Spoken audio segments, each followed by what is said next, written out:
moi c'est Clara Devez et j'ai remporté le prix Graines d'entrepreneur 2020 financé par la Fondation Excelia. Et moi c'est Étienne Jobé, lauréat du dernier concours Graines d'entrepreneur en 2022 et également financé par la Fondation Excelia. Donc moi mon projet c'est de démocratiser la consommation d'insectes comestibles. Donc le but c'est d'élever les insectes, les sécher puis les broyer en poudre. Et l'objectif est de commercialiser cette poudre d'insectes aux artisans commerçants. Le but final, c'est de créer des produits aux insectes, comme des boulangeries, pâtisseries, pâtes, glaces, même des bières, aux insectes donc. Original. C'est moins qu'on puisse dire, en général j'ai ce genre de réaction. Et toi, c'est quoi ton projet ? Et moi du coup, j'ai une peau très réactive en fait depuis toujours.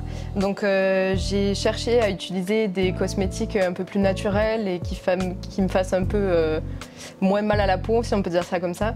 Et donc j'en ai trouvé, mais il me manquait un petit truc, l'impact environnemental et social. C'est pour ça que j'ai décidé de créer ma propre marque de cosmétiques naturels avec des ingrédients locaux. Et un impact du coup positif sur la planète. C'est ça l'origine du projet, tu avais du mal à trouver des produits pour ta peau. C'est ça. Dans ma famille, on a de l'eczéma, des allergies aussi aux composants chimiques des cosmétiques dits conventionnels. C'était un peu comment résoudre mon problème tout en étant en adéquation avec mes valeurs en fait. T'en es où depuis que tu as gagné le prix ? Alors depuis que j'ai gagné le prix, j'ai pas mal travaillé sur mon business model, comme tu dois bien le connaître, le réseau aussi autour de La Rochelle et l'agglomération de La Rochelle, et donc la visibilité. Et dernièrement, j'ai obtenu le statut national d'étudiant entrepreneur, donc qui va me permettre d'accéder au système Pépite France. Donc très prochainement, je vais rejoindre un accompagnement et une formation pour, dans un an, obtenir un projet mature, prêt à la commercialisation et créer une entreprise. Eh bien, c'est marrant parce que moi j'ai fait exactement pareil que toi juste après l'obtention du prix. J'ai intégré le réseau Pépite, donc il y a un réseau national en France, mais du coup comme tu le sais. Ouais, je connais bien. Et donc moi j'ai fait une année de césure dans mon master. Et pour faire le diplôme étudiant entrepreneur pendant un an, tu vas voir, ça change de l'école de management. De nous, on avait des cours très généraux sur le management en général, le marketing, etc. Et là, c'est vraiment des cours faits pour ton projet, donc c'est vraiment sympa. Et donc moi, ça fait 2 ans que je bénéficie du statut étudiant entrepreneur de Pépite. Et là, j'ai fini mon alternance. Donc je vais enfin pouvoir me consacrer à 100% à mon à fond projet. là-dessus. Ouais, c'est ça. La fondation m'a permis d'obtenir un chèque de 1 000 € que je n'ai pas encore utilisé. J'ai pas tout dépensé d'un seul coup. Recevoir ce prix, c'était surtout un premier pas vers la concrétisation du projet. Et le fait d'avoir cette enveloppe dans la main, c'est beaucoup plus facile, je trouve, de se projeter. Du coup, tu mets en place un plan, tu as des ressources, tu peux mettre en place une stratégie pour l'avenir. Ok, j'ai cette enveloppe, comment je peux l'utiliser au mieux, l'investir au mieux? Je suis totalement d'accord avec toi et j'en fais le même constat. Et moi, je l'ai utilisé, c'est marrant, il y a vraiment pas longtemps, j'ai mis un petit moment avant de me dire... De grands pouvoirs impliquent de grandes responsabilités. Voilà. Ça m'a permis de financer une prestation avec un laboratoire indépendant dans le département. Donc un grand pas dans mon projet que j'aurais pas pu faire honnêtement sans ce prix.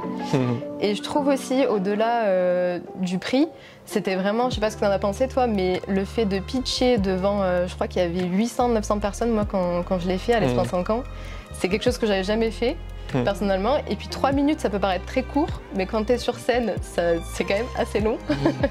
Et moi c'est vraiment une expérience que j'ai adorée. Pourtant je suis d'un tempérament assez timide normalement, et là je me suis dit mais c'est génial, je referai cette expérience mais des dizaines de fois. Ouais, 3 minutes sur scène, ça demandait quoi? 3 mois de travail? Oui. Et ouais, la plus grosse récompense, comme tu disais, c'était cette opportunité de pouvoir pitcher devant tout le tissu économique local de La Rochelle. Ouais. Et après, tu te rends compte que les gens te reconnaissent sur LinkedIn, ou tu te retrouves les gens sur les événements, ils te saluent. Moi, ça m'a permis aussi de vraiment gagner en confiance. Donc c'est vraiment... À tous les niveaux, au-delà du prix, c'est aussi une expérience personnelle, je trouve. Ça te forme. C'est ça. En quoi ton projet est en phase avec le développement durable et avec la RSE? On peut se dire, mais créer une marque de cosmétiques et en même temps soutenir l'environnement, c'est un peu étrange. Et justement, en fait, tout le défi est là. Et c'est aussi ce qui m'anime au quotidien. Et je me dis, il ne faut pas que je sorte de cette ligne de conduite. Je sais que moi, j'ai rencontré des gens qui m'ont dit, mais pourquoi tu t'embêtes? Il y a un chemin plus facile. Mais moi, vraiment, je veux que mes ingrédients soient locaux. C'est ça, c'est construire une marque de cosmétiques responsable, engagée, avec des ingrédients locaux et naturels. C'est pas vendre le produit, la finalité, ça va au-delà. Ouais, exactement. Très bien résumé. N'est-ce pas? Un jour, je suis tombé sur ce tableau en colonne qui présentait les ressources nécessaires à la production d'1 kilo de chaque catégorie de nourriture, de viande. Et c'est là que je me suis rendu compte que pour 1 kilo de bœuf, donc un gros steak, tu as besoin de 12 000 litres d'eau, 10 kg de nourriture et 300 mètres carrés de terrain. Donc en gros, en un steak, tu as consommé l'équivalent de ce qui pourrait te permettre de survivre pendant des jours. Ouais, ça fait cher le steak. Voilà. Et sur ce même tableau, donc, tu avais les ressources pour 1 kg d'insectes. Et pour 1 kg d'insectes comestibles, tu as besoin d'1 litre, 1 kg et 1 mètre carré. Ah oui, grosse différence. Énorme différence, comme tu dis. Et du coup, quand je suis tombé là-dessus, je me suis dit, mais ça m'a paru tellement une évidence que pourquoi on ne mange pas des insectes en fait? Il y a énormément d'avantages nutritionnels, c'est très riche en fer, c'est très riche en protéines. C'est très sain pour soi, pour son corps. C'est d'ailleurs, les insectes peuvent être utilisés pour lutter contre l'obésité ou la malnutrition. Les insectes consomment absolument tous les déchets alimentaires, et ils sont entièrement comestibles et facilement transformables. Donc on s'insère dans une économie circulaire incroyable. Merci à toi d'être venu, c'était cool de te revoir et puis je te souhaite bon courage pour la suite. Écoute, de toute façon on se recroisera à Pépite ou ailleurs. Exactement.